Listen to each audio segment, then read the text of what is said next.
Hey guys, before we start this video, I just want to remind all of you to like, comment, and subscribe. When you guys like my videos and you comment on them, it helps them immensely in the algorithm. Additionally, I answer all the comments in my comment section. If you need shoe reviews, if you want to ask me to review a shoe specifically, or if you want to talk about what your favorite shoe of the year is so far, let me know. And thank you guys. And please guys, subscribe. I'm trying to get to 1,000 subscribers. The support I've seen in this channel is amazing, and thank you so much for trusting me with your basketball shoe reviews. What's up? It's your boy WideShoes coming in with another basketball shoe review. Today, we're going to be reviewing the Nike Zoom Freak 4s. These shoes are moderately priced, coming in at $130 to $135. Now, keeping up with classic tradition on the channel, we're going to be starting with what I like the most about the shoe and work our way down to what I like the least about the shoe. Now, what is it that I like the most about the shoe? Surprisingly, it's the fit. As you guys know, I'm about a size 11 in width and I'm a size 10 in length. This leads me to kind of meeting in the middle with most Nike shoes and going with a 10.5, which is exactly what I did with the Zoom Freak 4s, and they fit fairly well, a lot better than a lot of the other shoes that Nike is currently offering.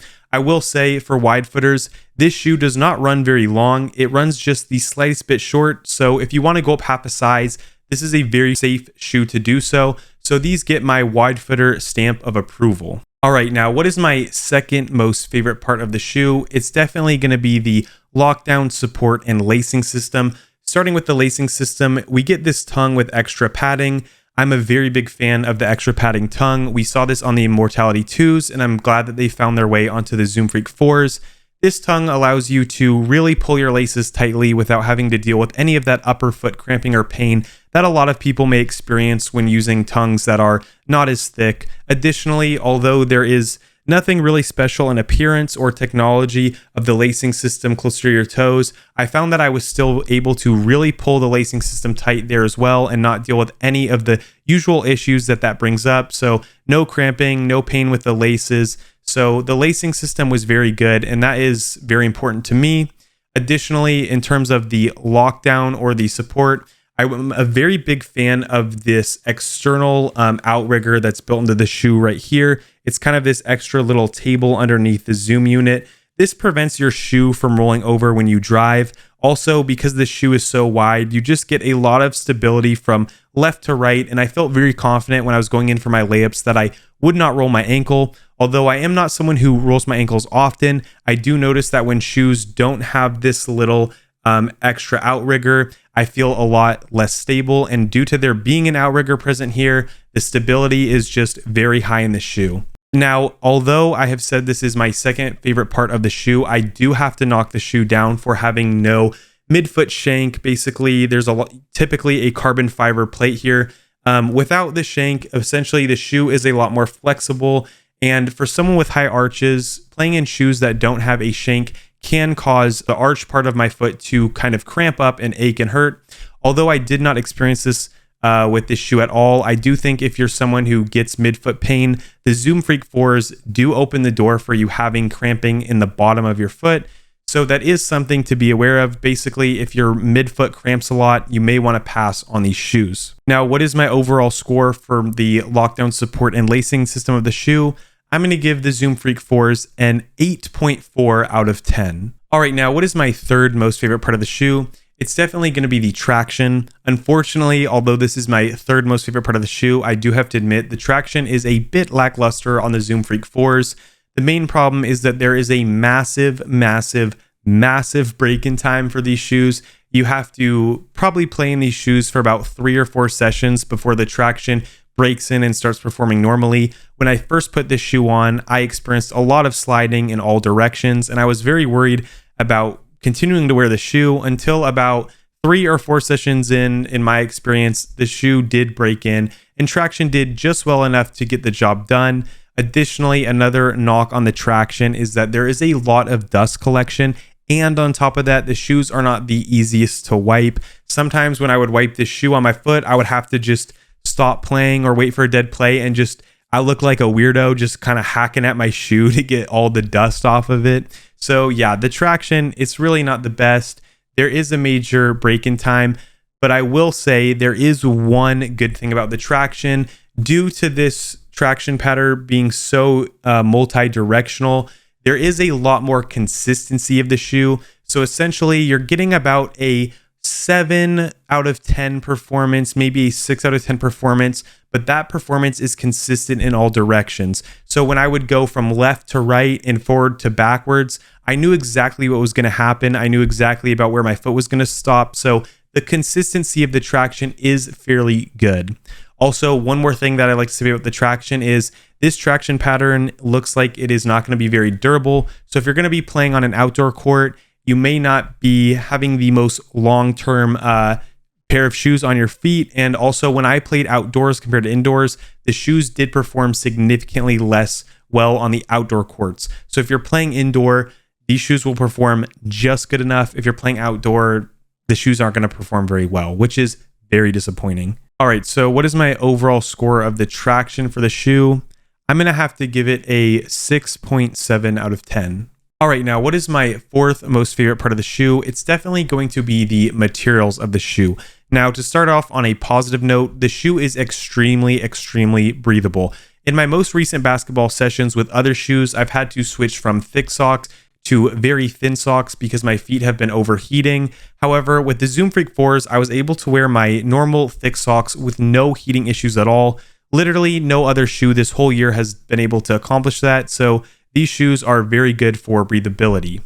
Unfortunately, that is about where all the positive praise stops for the materials of the shoe. The Nike Zoom Freak 4s are just not very durable. When you have Zoom bags exposed like this, it makes the durability of the shoe go way down. Additionally, I can tell that this foam is going to bottom out quite fast. And as I stated before, the traction pattern, it doesn't feel like it's going to last a very long time.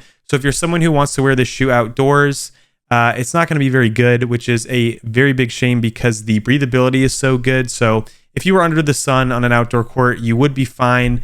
But due to the lack of durability, you are probably going to need an extra pair of these shoes. So it's just a shame to see the materials be so lackluster on this shoe. I do have to admit that the shoe feels premium when your foot is inside the shoe, but when you have it in your hands and you're feeling the tactile mesh and the fuse of the shoe, you just realize there is not a lot of durability in the shoe. And for $130 to $135, I would either want a lot better performance or a lot better durability, and this shoe so far doesn't really provide either of those things. So what is my overall score of the materials of the shoe? Unfortunately, I'm gonna have to give the shoes a 4 out of 10 for materials. For me, a 5 out of 10 is completely average, kind of a mess score, and the reason why it goes down to a 4 out of 10 is because the durability just isn't there, and for $135, the shoe should be offering a little bit more in terms of longevity. So yeah, 4 out of 10, unfortunate, but that's the truth. All right, now what is my least favorite part of the shoe? Well, before I tell you, I just want to say that this is the most important part of the shoe review. If you're going to take away anything from today, this is the section that you should listen to with the most attention, because this is the part of the shoe that made me say, I have to return the shoe. I'm not going to be continuing to play in this shoe simply because of this section. So my least favorite part of the shoe was the cushion, the heel to toe transition, and the curve on the shoe, or what I'm calling is the gimmick of the shoe. So if you didn't know, the Zoom Freak 4s claim to have a 4% tilt in the front of the shoe. To me, this felt more like a 30% tilt. And essentially what that means is when you're running like this in your foot, like you run on the forward parts of your foot, the shoe basically keeps this angle even when the shoe is flat. So the shoe is curved so that you're already ready to run. Now, what happened when I played in this was I basically was extremely off balance when I was shooting. I shoot while being ready on my tippy toes. So when I get the ball, my feet are already loaded and I pop right up. This essentially made the shoe very unstable for me because of this tilt in the front. And I just did not have a good time. I even had a previous pair of LeBrons that had this tilt. These LeBrons were extremely cushioned and I had a really good time wearing those shoes. But for whatever reason, in the Zoom Freak 4s, this tilt is just completely deal breaking for me. It puts all the weight on my patella tendon, on my meniscus. Like my knees feel like they're going to get shredded after I play. And it literally felt like my shoe was broken. Additionally, as time went on, this tilt became less and less because my toe continued to kind of break the shoe in and force that tilt down, which begs the question of why is the tilt even in the shoe if my foot is going to essentially break the shoe back into being a normal shaped shoe? And yeah, it was not a good experience for me. Additionally, these two stacked Zoom units felt like literal, I don't know, golf balls in my shoes. I am about 5'11" and 185 pounds, and I was not heavy enough to get a lot of cushioning out of the Zoom units. So I'm kind of wondering who this shoe is made for. At a size 10.5 for someone that is 185 pounds, if that's not heavy enough to activate the cushioning system, it begs a question of like, how big does a player need to be able to unlock the cushioning setup of the shoe? And the heel was not very padded, and that is a huge concern for me. Although I will say that the heel is more padded than any of the previous shoes, it just still was not enough. So essentially, the cushioning was just very lackluster. The shoe was very much clunky, very much not unlocked, or I was not heavy enough to get a good cushion feel. And the curve on this shoe was very deal breaking. And also because these Zoom units and because of that weird tilt in the shoe, the heel to toe transition was just extremely clunky. So I felt very slow. I felt very limited in my movements. And it basically made me say, all right, I have to get rid of the shoe. And so if you're someone who is not going to be affected by something like this, the shoe may still be viable. But I really truly believe if they didn't have the tilt in the shoe and they wouldn't have made the Zoom units so thick, the shoe could have been a fairly good shoe, just a little bit above average. But because of this cushioned heel toe transition, I just cannot wear the shoe. And if you're someone who has knee pain or struggles with knee instability, you need to steer clear from this shoe.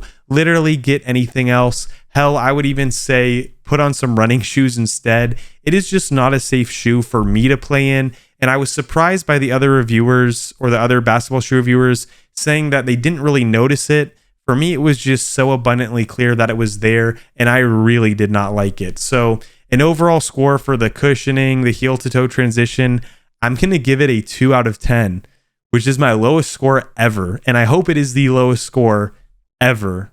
So yeah, the Zoom Freak 4s, they're just not for me. And with this setup, you do sacrifice so much court feel as well that I just can't really recommend this shoe at all. All right, so what is my overall score of the shoe? Unfortunately, I'm going to have to give these shoes a 40 out of 100.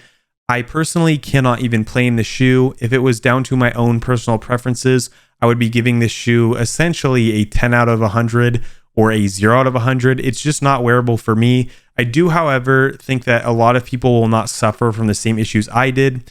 I was going to give this a 50 out of 100, but when I really thought about it, the shoe is below average for a performer. So a 5 out of 10 or a 50 out of 100 just means kind of meh, just an all around basic shoe. And I don't think the shoe measures up there, especially at the increased $135 price tag. I think if these shoes were $100 and you weren't going to run into the problems I did, the shoe would be a very good deal. But at $135, especially with the issues that I experienced, the lack of durability and the lack of performance, the shoe is just below average. So I recommend just not buying the Zoom Freak 4s.